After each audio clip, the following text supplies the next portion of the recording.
Good evening. Welcome to another lesson in the way of God, Derech Hashem. We haven't done this for a while. Today's a very special day. Excitement setting up for the new Kailul HaKol, and it's my solar birthday, which many Facebook friends have wished me Mazel Tov. Thank you. It is in the Torah that there is a Mazel even on the solar birthday. So we're up to in Derech Hashem. In the Feldheim edition, it's page 306. It's section 4, chapter 6. It's about the order of the day. Praktei Seder Hayom V'Tefillah, the different parts of the day and night. And it's a really deep and really important concept to recognize that good and evil are in time. It's in everything in the world, but it's also in time. So we'll start on page 307. The powers of the forces of impurity during man's time to rest. The highest wisdom ordained that the night should be a time when the forces of evil have the authority to proliferate in all their vehicles and cause their offshoots in the world to move about freely. The intention was that the people should remain at home, sleeping and resting until the morning.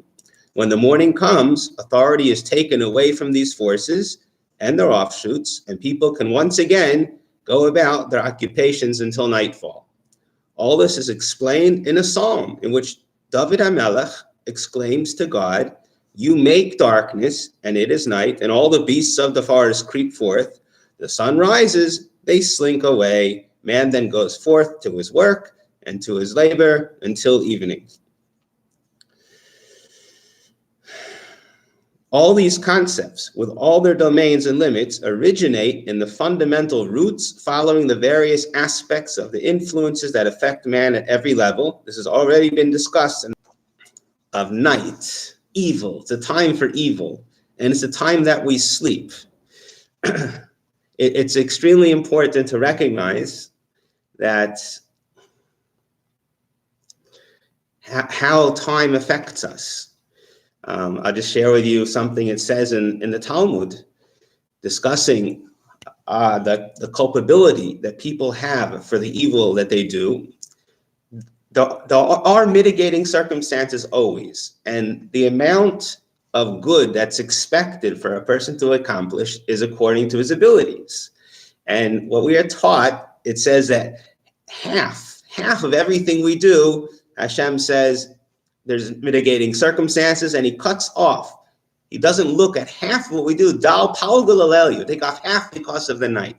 What a fascinating concept. What it means is that whatever it is we do, but there's the aspect of night that affects us. Those are the powers of evil that are here at night. And that's why in Hashem's wisdom and kindness, he made that we sleep at night. This is bringing nourishment for that part of our existence. The same way we have inside of us powers, a drive of good and a drive of evil, and we need to choose good. So too in time, in the world, there are times of good and times of evil. It's an interesting phenomenon. Why Hashem did it, that it's only past couple hundred years after the Ramchal lived, that we have light at night, and many people are up until all hours of the night, and they sleep all hours of the day. The guidelines from the Torah is not that way. Day is for, like it says in Psalms, day is for going and doing and accomplishing, and night we need to rest and allow the body to rest. In two words, day and night are described in the Psalms. We say this every week, that day is the Hagir Baboike Chastecha. Day is God's kindness. That's when he shines on the world from his kindness. And night is a time of emunah, of faithfulness. That's a time to rebuild what our body is. It's a different level of nourishment. Now, I want to share with you something really deep and powerful as well. When we talk about the darkness and the evil, it's not just something that we need to overcome. It's actually through the evil that comes out the greatest possible light. You know, it says by by Sinai. When God gave the Jewish people the Torah, there was choshech, anan, va'arachel. There was all kinds of darkness and clouded and hazy. It was like so blocked.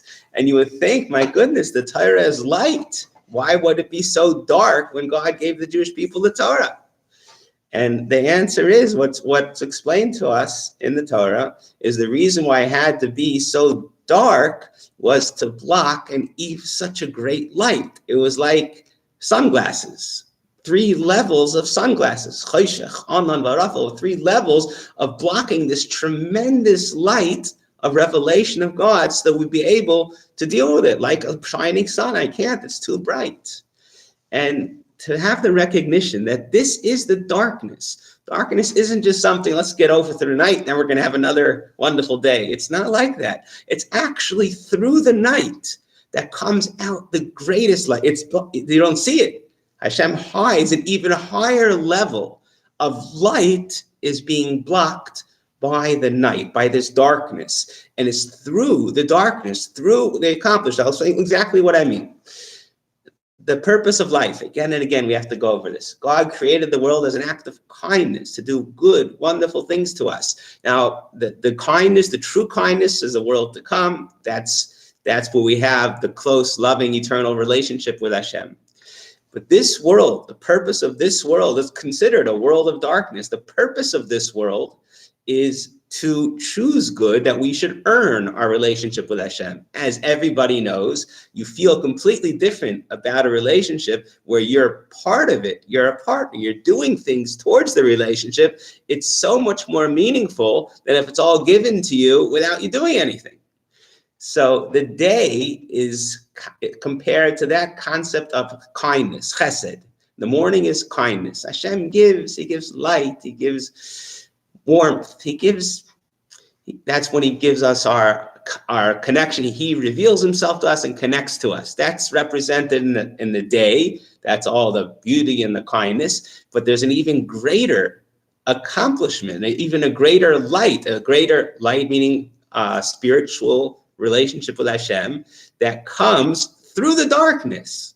Not get past it. It's in the darkness itself comes the greatest possible light, which is that we have to overcome difficulties and connect to Hashem through the difficulty, even when in the difficulties. And that enhances the relationship exponentially.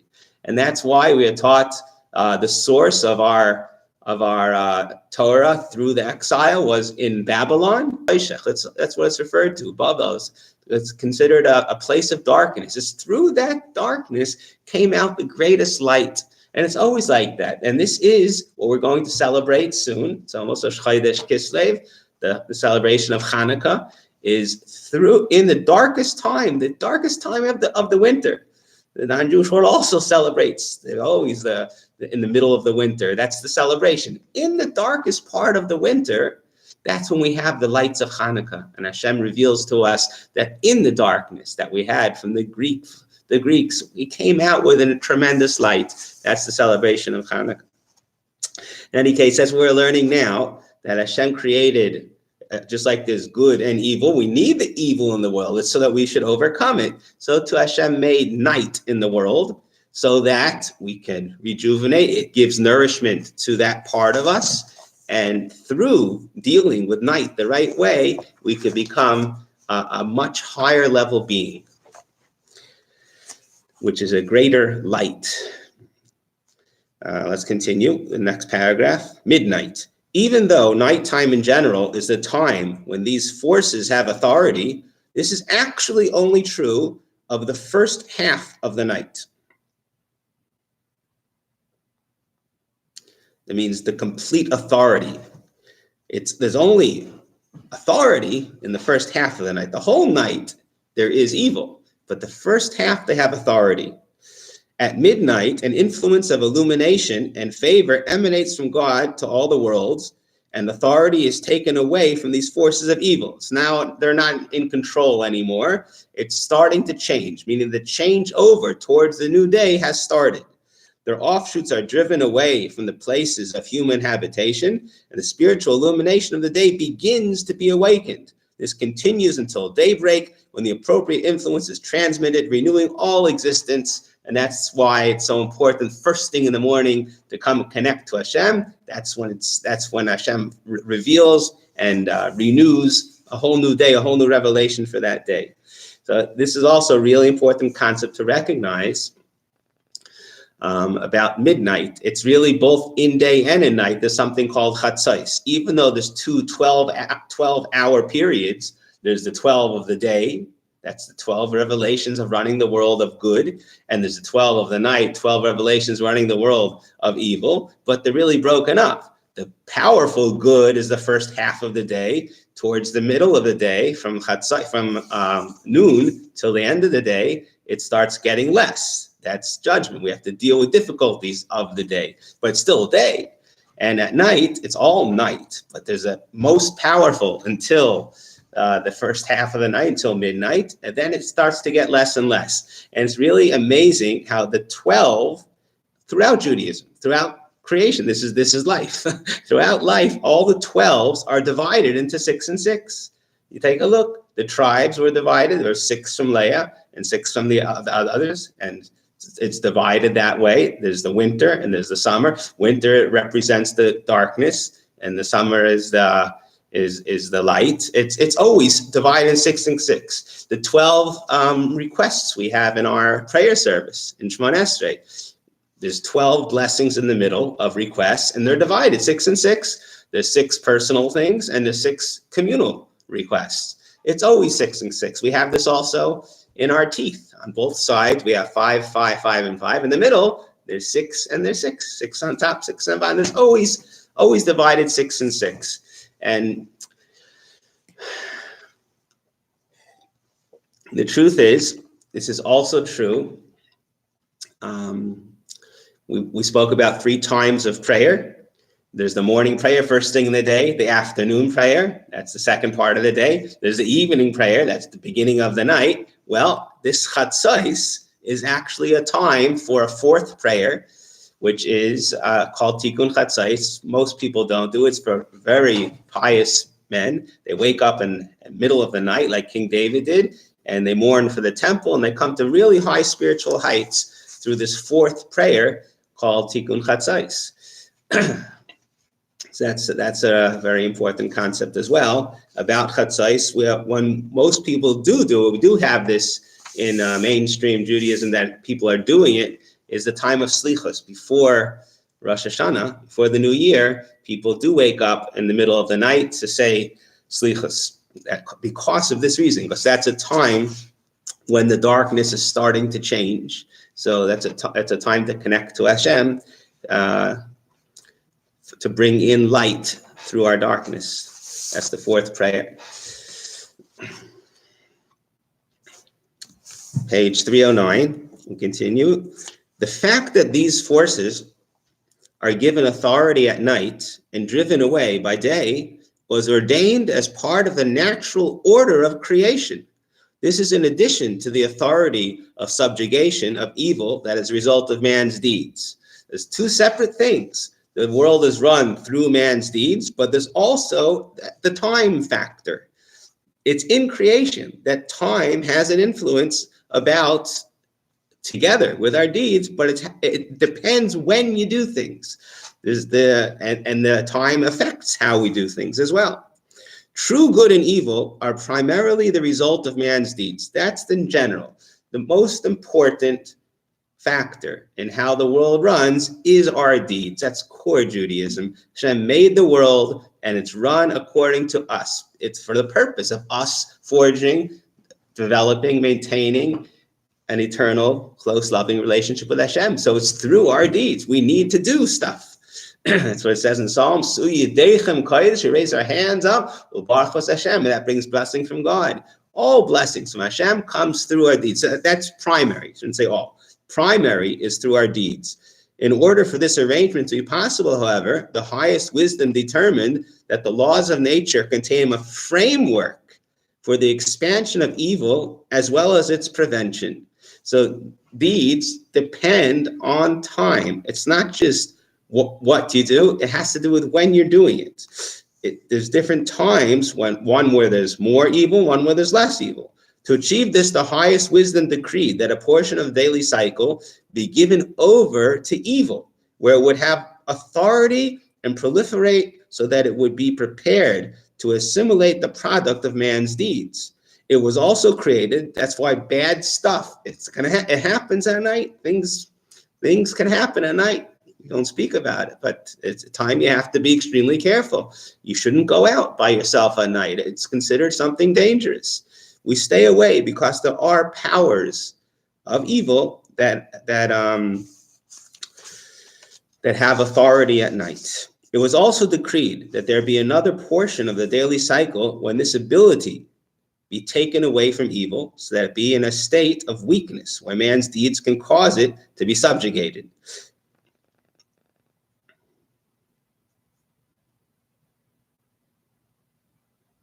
So that's the importance of recognizing how the world, primarily it's our deeds, but there's always the time factor as well. He doesn't talk about it here. There's also a place factor. It has to do with where you are, the place where you are. If it's in a holy place, it's a nice area, it's a place of Torah, it's a place of kind people, that's also a major factor. Time and space always play a factor, but in our deeds, but the world runs through our deeds. God therefore set up two concepts, namely spiritual light and darkness, which are the results of his illumination. It's not something separate. It's just revelations of Hashem. There's the revelation of light, which is kindness, Hashem giving, and then there's the dark side, which means that we have to overcome and make the relationship to Hashem. So again, even though it sounds like it's just something to get past, that's the main part of our life, is dealing with those difficulties and getting close to Hashem through the difficulties. So it's all opportunities. When you're having a hard time, things, oh no, what's going to be? It's actually exciting opportunity to get closer to Hashem. Embrace it. Embrace everything in life, which are the results of his illumination, his absence respectively, as discussed in the first section. God then divided the daily cycle among them, providing daytime for the light and nighttime for the darkness. The authority of these forces of evil is then given to them at night, and they are driven away by day. All this is so that they should be prepared to assimilate the products of man's deeds, as discussed earlier. So according to our deeds, we can make good things will happen because we acted in the right way. Good things are going to happen. The time that's set aside for them to happen usually will be in the day. And if something to the contrary would happen because man's deeds weren't in a holy way, it will cause the opposite to happen. And usually the time for that is at night. Section 2, night and sleep cause impurity to come onto man's hands, and from there to his entire body. When the forces of evil are given authority and proliferate in the world, the spiritual darkness of the world is likewise increased and strengthened. Therefore, even though man may be sound asleep, what could be wrong in sleeping? He's not involved in any evil. The corruption, or tumah in Hebrew, that is prevalent spreads over him. There's evil in the world at night, and this tumah spreads on him. The degree to which it can do so depends on the amount of spiritual darkness that exists in the individual's body as a result of his materialism and evil urge, the Yetzer Hara. Wow. So how much a person is affected by the forces in time that Hashem created, the darkness of the world, how much it affects you, here we see it depends on how did you spend your day. Was your day you were involved in selfishness and materialism and following I feel like doing this, I'm going to do that. It just in your own little world. Well, then at night you're going to have these desires grow more and more, and it's like a snowball. It just gets worse and worse. And if a person works in his day in holiness, and you should know it's so easy. It's whatever you're doing. Hashem tells us this.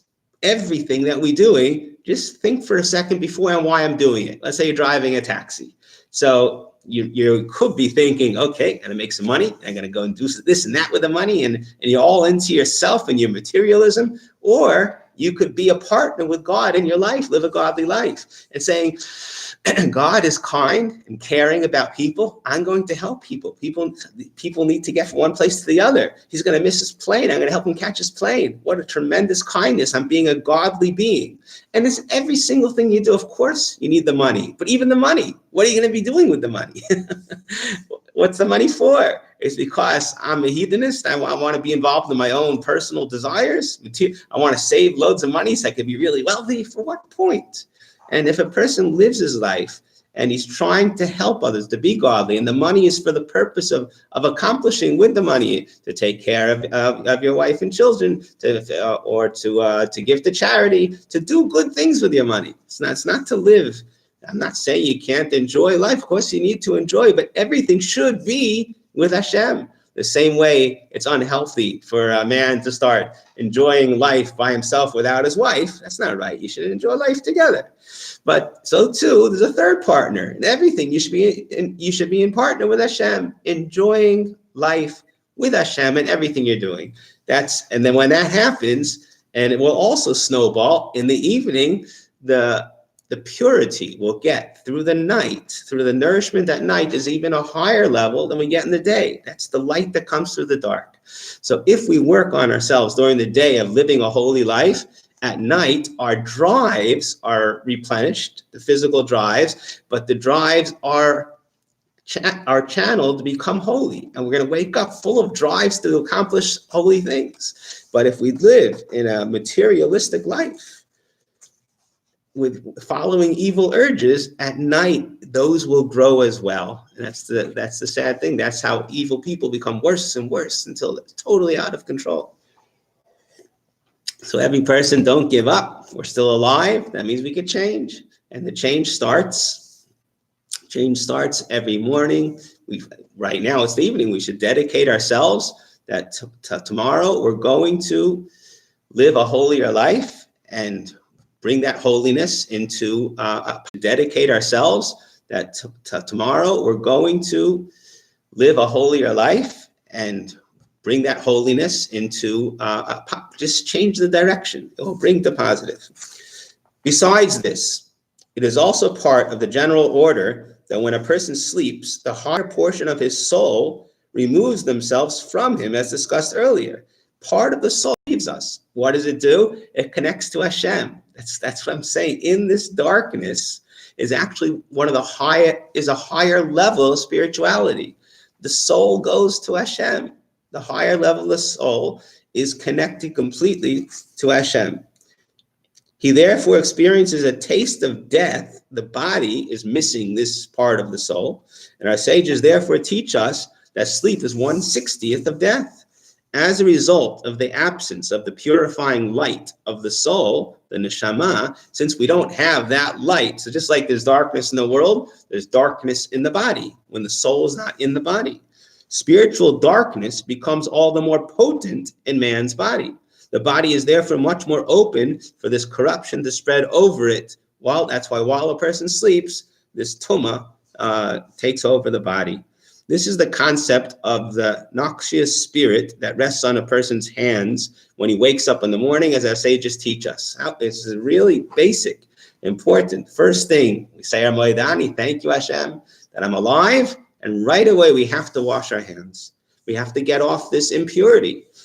The reason that it rests on the hands and nowhere else is the result of the limits that the highest wisdom determined for it.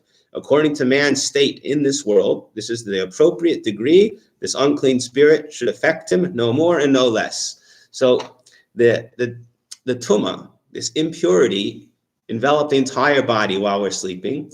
And when we wake up, it leaves the body. And the reason it's the hands, Hashem made it this way, as the Ramchal says, but what's explained is it's through the hands because everything, all spirituality comes and goes through the hands. That's why the priests, when they bless, they hold their hands up to bless. We do it to our children, right? We put our hands on. All blessing goes through the hands. And the opposite of blessing goes through the hands. So the impurity leaves our body, it leaves through the hands. And when it leaves its mark. And there's still some element of impurity on the hands. And there's a way to take it off. We have exact guidance from Hashem, our tradition, how to take that impurity off the hands.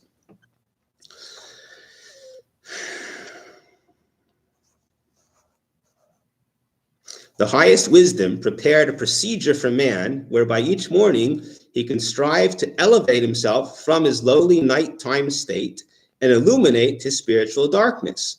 All of this is included in the regulations that were ordained both in the word, and indeed when man wakes up in the morning. So the procedure that every Jewish person does when he wakes up, it's not just rituals, it's not just customs. We're actually accomplishing. It's pleasant and purposeful. We're taking away any leftover influence from the night, impurities of night, of that evil. We're taking it away when we wash our hands and we say certain blessings, certain prayers, and that prepares us for a successful spiritual day. Paragraph 4, the first act. These are the acts that a Jewish person does every day, and they're all pleasant and all purposeful. They're all making major accomplishments. The first act is washing of one's hands. It is the hands that are defiled and upon which the noxious spirit rests, and is therefore necessary to purify them and drive away this evil. God ordained that this noxious spirit should be driven away through proper washing, as our sages taught us, namely by one's pouring water over his hands 3 times alternately. Means first on the right and the left. Why? I mean, people, that's what we do. And it's like, okay, you do what you do, but I want you to see the beauty in it. He doesn't explain it over here. That's how you get off this evil, this impurity that's left on the hands after sleep. Through this, man's entire body is also purified, just as it was all defiled as a result of noxious spirit that pervaded his hands. When it was on his hands, his whole body was defiled. When it leaves his hands, now he's pure. How does it leave your hands? Why 3 times and why alternative? Why right, left? We're in the army, right, left, right. What are we doing? What's the 3 times? The reason is because of what he said earlier, that the soul, the higher levels of the soul leave the body and goes up to different worlds. And we understand the depth of spirituality, that there are 4 parts to the soul, and there's 4 worlds, and we're bringing down, like we do in Kedusha, we say Kadosh, Kadosh, Kadosh, we're bringing down God's presence down the 3 worlds to our world. So too, we're bringing our soul, it's bringing out any tuma, any defilement that we had, any darkness that existed on these 3 levels. That's why we have to first do 1 level at a time. You do right and left, because those are the 2 parts, the 10, on that level. Once we took away the impurity on 1 level, then we could do the next level. And that's how it works. This is, it's like, why does this medicine cure this disease? This is the way it actually works. We take off the impurity. There's a reason to do this. It's an accomplishment, and it's connecting to Hashem. It's doing something to connect to Hashem. The more you'll understand the depth of Jewish mysticism, how the soul works, you'll understand how this works also. But it's not just a ritual, tradition, a custom. It actually is accomplishing. Man is a microcosm, and therefore this concept also includes a rectification of creation as a whole. Wow, isn't that amazing? You wake up and you wash your hands, you're helping the world. You're not just sitting in your corner, taking care of yourself. You're bringing godliness to the world, getting rid of evil forces. At least you should be thinking about that while you're doing it. I'm bringing godliness to myself and to the whole creation. Amazing. Through the ritual of washing one's hands, the world is also purified of its nighttime corruption and brought out of its spiritual darkness. What an important mitzvah. First thing every Jew does in the morning after we thank Hashem for giving us back our soul, we wash our hands right away. For this purpose of bringing godliness into the world. Related to this is the cleansing of one's body by attending the lavatory. This is part of Judaism as well. It's not just take care, do what you got to do. No, Certainly not. It's a really important part of every morning routine. Just like we take impurity, spiritual impurity, we take the physical impurities out of the body. We must take it out of the body. Through all these things, man is purified and prepared to approach his creator.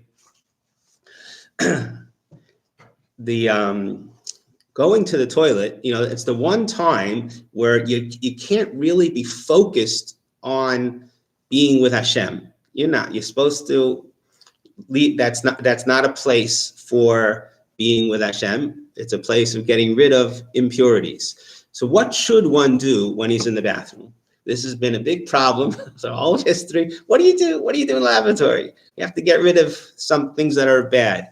So we are taught, this is open, it's based on verses in Isaiah, it's open in the Talmud. What we are supposed to be doing in the bathroom is using it as an example. The same way we're taking out physical impurities from the body, we should work not on the spiritual darkness, that we did with the hands, but we should be working on our character. And we should try to take out impurities from our character while we're in the bathroom.